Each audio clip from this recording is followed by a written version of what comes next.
Hi எல்லாரும் எப்படி இருக்கீங்க? இன்றைக்கி நம்ம பண்ண போகிறது காசி அல்வா. இந்த அல்வாவை நம்ம ஒரு காயை வச்சு தான் பண்ண போகிறோம். வெள்ளை பூசணி. இந்த பூசணியோட ஸ்கின்னையும் அப்புறம் சீடையும் நம்ம கட் பண்ணி எடுத்துக்கலாம். பூசணிக்காவை போட்டு இந்த அல்வா பண்ணோன்னு சொல்லிட்டு நம்ம சொன்னால் தான் தெரியும்.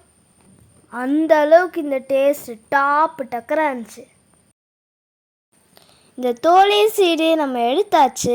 இப்போ நம்ம நல்லா துருவி வச்சுக்கலாம்.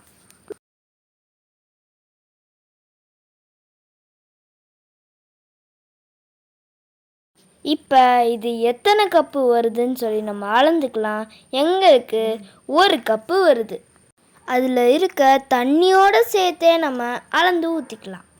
இந்த பூசணி நல்லா வெந்ததுக்கப்புறம் நம்ம குங்குமப்பூ சேர்த்துக்கலாம். குங்குமப்பூ சேர்க்குறதே அந்த எல்லோ கலருக்கு தான்.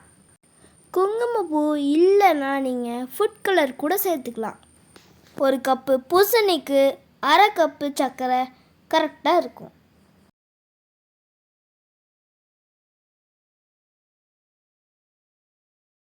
இது கூட பிஞ்ச் சால்ட்டும் ஏலக்காய் பொடியும் சேர்த்துக்கலாம். முந்திரிய நெய்யில் வறுத்து சேர்த்துக்கலாம். லாஸ்ட்டாக 1 ஸ்பூன் நெய்யை விட்டு கலரி விட்டோன்னா காசி அல்வா ரெடி.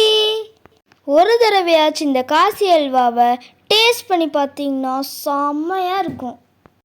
நம்ம நெக்ஸ்ட் வீடியோவில் பார்க்கலாம். பாய்.